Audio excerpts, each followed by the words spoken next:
Pernahkah kalian melihat boneka raksasa yang menari di jalanan Jakarta? Mereka bukan sekedar boneka biasa, namun ada cerita mistis yang tersembunyi di balik wajahnya. Nah, siapa sebenarnya mereka dan kenapa bisa ada hingga kini? Mari kita ungkap misteri tersebut di Ondel-Ondel.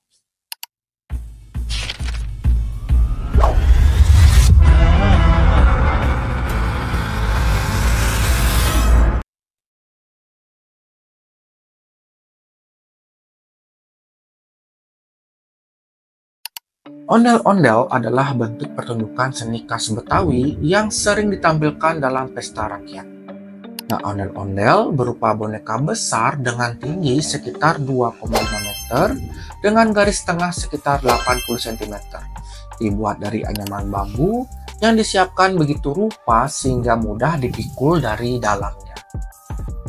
Nah, pada awal penciptaannya, ondel-ondel atau barongan raksasa adalah tokoh yang dihilangkan pada Sendatari Reog, versi Wengker dari Ponorogo, yang merupakan tokoh sepasang makhluk halus dengan tubuh raksasa, tetapi karena mengganggu perjalanan Singo Barong, maka dikutuklah mereka menjadi burung gagak dan burung merak dalam bentuk raksasa pula. Namun, pada pemerintahan Batara Katong, tokoh-tokoh yang tidak terlalu penting dihilangkan. Nah, oleh sebab itu, ondel-ondel atau barongan kini berdiri sendiri sebagai bagian utuh dalam kebudayaan. Nah, asal-usul ondel-ondel belum diketahui dengan pasti, baik siapa penciptanya maupun kapan diciptakannya. Nah, secara historis, ondel-ondel sudah ada sebelum tahun 1600 Masehi. Nah, informasi ini dicatat oleh seorang pedagang asal Inggris bernama Scott dalam buku perjalanannya. Dalam buku perjalanannya, Scott menyebutkan bahwa ia melihat boneka raksasa yang unik dipertunjukkan kepada masyarakat Sunda Kelapa dalam sebuah upacara adat. Nah, hal ini juga diperkuat oleh Sid Moore, seorang wisatawan asal Amerika yang datang ke Jawa dan tinggal cukup lama di Batavia. Pada abad ke-19, Sid Moore melaporkan dalam bukunya yang berjudul Java The Garden of the East, di mana ia menuliskan bahwa pertunjukan seni jalanan di Batavia berupa tarian yang diarak beramai-ramai oleh masyarakat. Nah, kesenian yang sangat unik yaitu boneka raksasa yang menari dengan diiringi musik. Kalau kita berbicara ondel-ondel itu adalah berbicara sesuatu yang besar, melawan sesuatu yang besar. Sesuatu yang besar ini yang positif, sesuatu yang besar ini yang negatif. Nah, orang dulu bingung. Dia bagaimana melawan sesuatu yang besar? Artinya kekuatan besar ya. Bisa wabah, bisa santet, bisa gagal panen, bisa macam-macam penyakit. Nah, itu kalau gitu, maka itu dia berpikir apa nih? Wah, sesuatu yang besar. Dia bilang lihat gunung. Wah, gunung ternyata oke gunung. Tetapi gunung, bagaimana supaya gunung ini bisa mempunyai nyawa? Maka ide besar yang semulanya gunung itu diekspresikan menjadi sesuatu boneka besar yang ukurannya 2,5 meter atau 3 meter. Setelahnya, ondel-ondel masuk ke Batavia atau Jakarta pada abad ke-17 ketika terjadi penyerangan Mataram kepada VOC Batavia. Dan VOC berhasil membakar lumbung-lumbung beras di sekitar Batavia, sehingga menyebabkan prajurit Mataram ini geram dan membalas dengan cara mencemari Sungai Ciliwung yang menjadi kebutuhan air orang-orang di Batavia, terutama VOC. Nah, kemudian prajurit Ponorogo yang tergabung pasukan Mataram membuat barongan raksasa berwajah seram yang dikeluarkan pada malam hari. Nah, pasukan VOC baik yang pribumi dan dari Eropa masih percaya akan legenda-legenda folklore sehingga membuat takut, cemas, dan khawatir.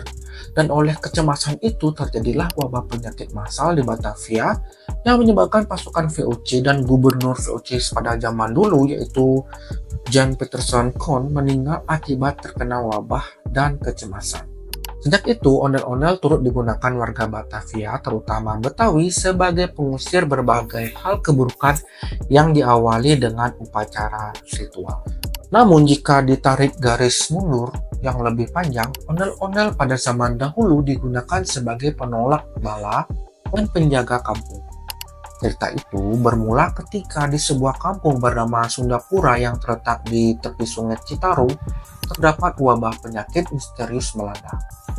Seorang warga tiba-tiba demam tinggi, menggigil, muncul bintik merah di tubuhnya, menggigau, tak karuan, dan bertingkah aneh seolah dikejar-kejar oleh makhluk halus tak kasat mata.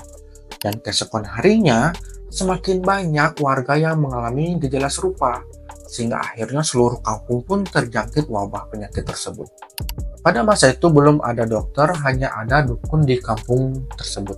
Nah, dukun itu pun melakukan meditasi untuk mencari petunjuk dari kekuatan gaib, mengingat kepercayaan masyarakat itu masih animisme dan dinamisme.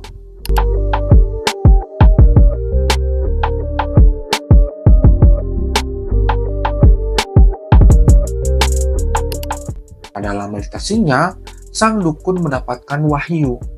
Dia harus membuat orang-orang raksasa sehingga perwujudan dewa penolong yang akan mengusir roh-roh jahat penyebab wabah tersebut. Orang-orangan raksasa itu pun dibuat yang kelak dikenal dengan nama ondel-ondel. Nah, dukun lalu membuat ritual dengan membaca mantra, menyediakan sesaji dan mengarap orang-orang raksasa itu keliling kampung. Warga juga diminta untuk menabuh kentongan, memukul pohon-pohon besar, dan meletakkan sesaji di tempat-tempat yang dianggap angker. Nah, tujuannya adalah untuk mengusir roh jahat dan penyakit yang mengancam daerah kampung. Dan ajaibnya, upaya tersebut berhasil. Keesokan harinya, masyarakat pun berangsur-angsur pulih. Keesokan harinya, banyak warga yang sembuh, dan dalam beberapa hari, seluruh warga pulih dari penyakit. Maka, orang-orang raksasa yang kita kenal sebagai ondel-ondel sekarang ini dipercayai menghilangkan wabah penyakit. Sebelum upacara dimulai, pemimpin ondel-ondel melaksanakan ritual khusus yang disebut dengan ngukub. Nah, ngukub merupakan sebuah upacara selamatan yang melibatkan pembacaan doa-doa kepada Tuhan dengan harapan agar selamat dalam permainan ondel-ondel ini tidak terjadi hal yang tidak diinginkan. Para pemain ondel-ondel termasuk musisi dan pembawa ondel-ondel diberi kekuatan gaib untuk melakukan dan mengusir penyakit serta roh-roh jahat yang dapat mengganggu kampung.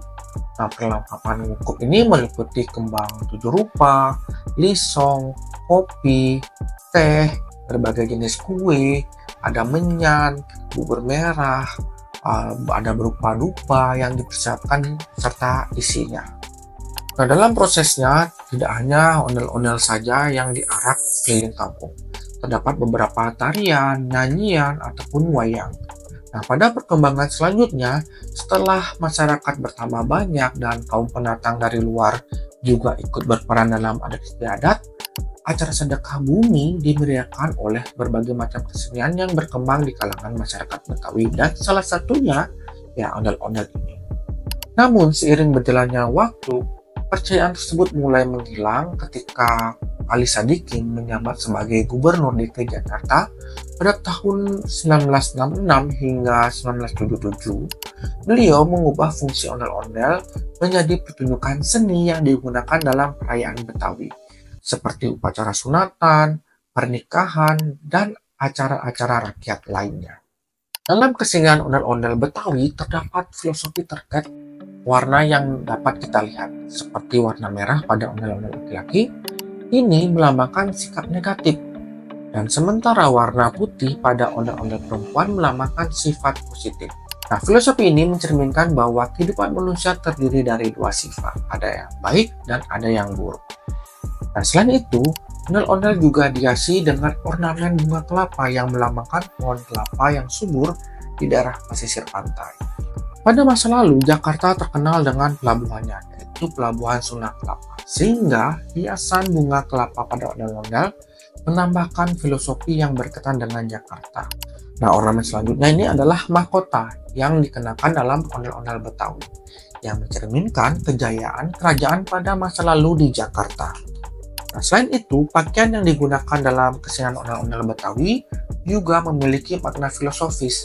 Kebaya encim yang dikenakan oleh ondel-ondel perempuan melambangkan hubungan dagang dengan Cina.